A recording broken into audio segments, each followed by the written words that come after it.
कसम सिंदूर की, कसम सिंदूर की, वतन के गुरूर की, कसम सिंदूर की, कसम सिंदूर की, कसम सिंदूर की, वतन के गुरूर की, कसम सिंदूर की। उठा तिरंगा सीने में जब जल थल नभ में पुकार हुई, सिंदूर की लाली चमक उठी, प्रतिशोध की सीमा पार हुई। तन घनन घनन तन घनन घनन तन घनन घनन तन घनन घनन, लहरों में भी नौसेना की। இந்த விழாவில் நான் கலந்துக்கிறதுக்கு இறைவனுக்கு நன்றி சொல்கிறேன், என்னோட பெற்றோருக்கும் நன்றி சொல்கிறேன். அதே போல கர்னல் லெப்டினன்ட் ராமன் சார் அவருக்கும் என்னோட நன்றி. இந்த விழா மிக சிறப்பாக நடந்து கொண்டிருக்கிறதுக்கு காரணமாக இருக்கும் விநாயகமூர்த்தி அவர்களுக்கும் தண்டாயுதபாணி சார் அவர்களுக்கும் நான் நன்றி கடமைப்பட்டிருக்கிறேன். இந்த எக்ஸர்விஸ்மென்ட் விழா ரொம்ப சிறப்பாக செயல்பட்டு நடந்து கொண்டிருக்கிறது. அனைவரும் விருது பெற்ற அனைவருக்கும் என்னோட வாழ்த்துக்கள்.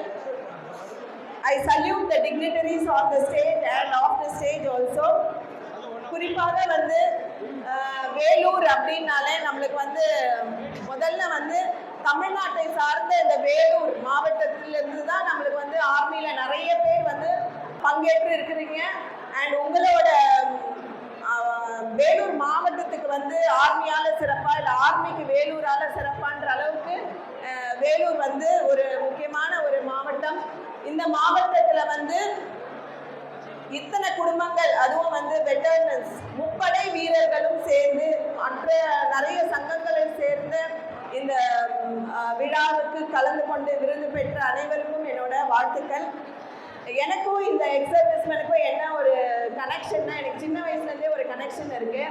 எங்கள் அப்பா ஒரு police, army, navy, CISF, BSF, RPF இந்த மாதிரியான ஒரு இதில் ட்ரேடில் யூனிஃபார்ம்ஸ் அண்ட் அவுட்ஃபிட்டிங்ஸோட சப்ளையராக இருந்ததுனால நான் சின்ன வயசுலேருந்து பார்த்து வளர்ந்தது இந்த பீப்புளை நான் பார்த்து வளர்ந்துருக்கேன்.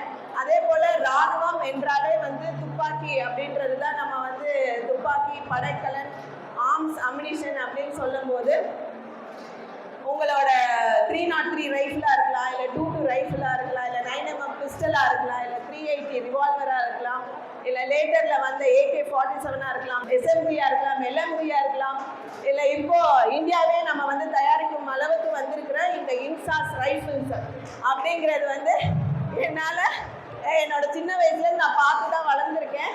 ஸோ அம்யூனிஷன் ஃபேக்ட்ரினாலே கார்கியில் இருக்கக்கூடிய இஷாப்பூர், வெஸ்ட் பெங்காலில் இருக்கக்கூடிய கார்கி ஃபேக்ட்ரி, அதே மாதிரி ஸ்மால் ஆர்ம்ஸ் ஃபேக்ட்ரினா கான்பூர், இப்போ ட்ரிச்சியில் இருக்கக்கூடிய ஆர்டினன்ஸ் ஃபேக்ட்ரியாக இருக்கலாம், இல்லை சென்னையில் இருக்கக்கூடிய இந்த ஆர்டினன்ஸ் ஃபேக்ட்ரியாகவும் இருக்கலாம். ஸோ இந்த ஆர்ம்ஸ், அம்யூனிஷன் இதெல்லாம் நான் பார்த்து ஓரளவுக்கு வளர்ந்துருந்தாலும் இந்த இன்சாஸ்ன்னு நம்ம AK-47 ரஷ்யாவிலேருந்து நம்ம பெற்றுக்கொண்டு இருந்தோம். அதுக்கப்புறம் ஒரு ஸ்டேஜில் இந்தியாவிலே நம்ம மேனுஃபேக்சர் பண்ணும் போது தான் ஒரு 30% நம்மளோட இந்தியன் பார்ட்ஸும் 70% அடுத்த கண்ட்ரியோட பார்ட்ஸும் சேர்ந்து தான் நம்ம AK-47 உருவாகிட்டு இருந்தது. இப்போ இன்சாஸ் ஃபுல் அண்ட் ஃபுல் நம்மளோட தயாரிப்பில் ஆர்டினன்ஸ் ஃபேக்ட்ரியில் நம்ம இது பண்ணியிருக்கோம்னா இந்தியா எந்த அளவுக்கு வளர்ந்துருக்கு அப்படின்றதுக்கு நம்ம பெருமைப்படக்கூடிய ஒரு நிலையில் இருக்கிறோம்.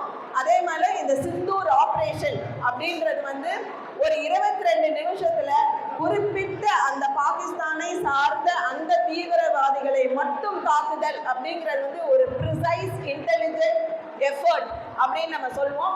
ஸோ இந்த அளவுக்கு டெக்னாலஜி நம்மளுக்கு இருக்கு. அண்ட் மேடம் கமாண்டர் ஓங்கி Singh as well as colonel Sofiya அவர்கள் பெண்கள் 2 பேர், அதாவது ஆர்மிலையும் சரி ஏர்ஃபோர்ஸ்லையும் சரி சிந்தூர் ஆப்ரேஷனை ஒரு பெண்கள் வீரத்தோட ஒரு ப்ரிசைஸா அந்த குரூப் டெரரிஸ்ட் குரூப்னா அந்த டெரரிஸ்ட் குரூப்பை மட்டும்தான் அது தாக்கும். அதை தவிர்த்து வேற எந்த ஒரு பாதகங்களும் நம்மளோட பாகிஸ்தானுக்கு நம்ம பண்ணாம வந்தது உலகத்துக்கே நம்மளை திரும்பி பார்க்க வைத்து கொண்டு இருக்கிறது. அதே மாதிரி இந்த 22 நடந்த இந்த ஒரு இந்திய குடும்பங்களுக்கு ஏற்பட்ட இந்த அநீதியை ஒரு 7ஆம் தேதி மேல ஒரு ஆப்ரேஷன் இவ்வளோ சக்ஸஸ்ஃபுல்லாக ஒரு மியூசிக்கல் டைம் அப்படின்னு சொல்லுவாங்க, ஒரு 22 நிமிஷத்துல நம்ம முடிச்சிருக்கோம் அப்படி அப்படின்னா நம்மளோட ராணுவம் வந்து எந்த அளவுக்கு சிறப்பான ராணுவம் அண்ட் எந்த அளவுக்கு இன்டெலிஜென்ஸ் அண்ட் டெக்னாலஜி நம்மளோட இருக்கிறது என்பது நம்மளுக்கு வந்து நம்ம வந்து ரொம்ப பெருமைப்படக்கூடிய ஒரு நிலையில இருக்கிறோம். என்னதான் இருந்தாலும் இங்க வந்து யூத் இல்லை, எல்லாரும் வந்து எக்ஸ் சர்வீஸ்மேன், எல்லாரும் தங்களோட யூத்ஸுக்கு வந்து நம்ம ஒரு முன்னோடியா வந்து இந்த விழா நடக்குது. இப்பேற்பட்ட ஒரு வேலூர் மாவட்டத்துல 6 மாசம் கழிச்சு இருந்தாலும் இது வந்து என்னவோ ரீசெண்டா நடந்த ஒரு விழாவாக தான் இங்க திகழ்ந்து கொண்டு இருக்கிறது. வேற வந்து என்னோட பேச்சு வந்து இந்த எக்ஸ் சர்வீஸ்மேன் எனக்கு வந்து விநாயகம் சார் சொன்னார், 12,000 பேர் இருக்காங்க என்னோட அசோசியேஷன்ல, அவங்க ஃபேமிலிஸோட சேர்த்து அப்படின்ட்டு. வேலூர்ல வந்து நான் வந்து காந்தி நகர்ல நான் வந்து ஒரு doctor in alternative medicine, psychologist, founder வின் யோகா. இங்க ஒரு மெடிடேஷன் செஷன் ஃபர்ஸ்ட் நல்லா நடந்தது. அதே மாதிரி இந்த குழந்தைங்களும் வந்து இந்த பரதநாட்டியத்தை வெகு சிறப்பாக ஆடினாங்க. அண்ட் இந்த பாடின குழந்தைங்களுக்கும் என்னோட பாராட்டுகள். எந்த வயசுலையும் வந்து யோகா நீங்கள் பண்ண முடியும், மெடிடேஷனும் நீங்கள் பண்ண முடியும். நீங்கள் எல்லாம் ஆரோக்கியமாக இருக்கணும். உங்களுக்கு எந்த ஒரு அதாவது வீசிங்காக இருக்கலாம், ஆஸ்மாவாக இருக்கலாம், இல்லை வேறு எந்த ப்ராப்ளம்ஸ் ஆர்த்தோ எதுவாக இருந்தாலும் நீங்கள் வந்து விநாயகம் சாரை அணுகுனீங்கன்னா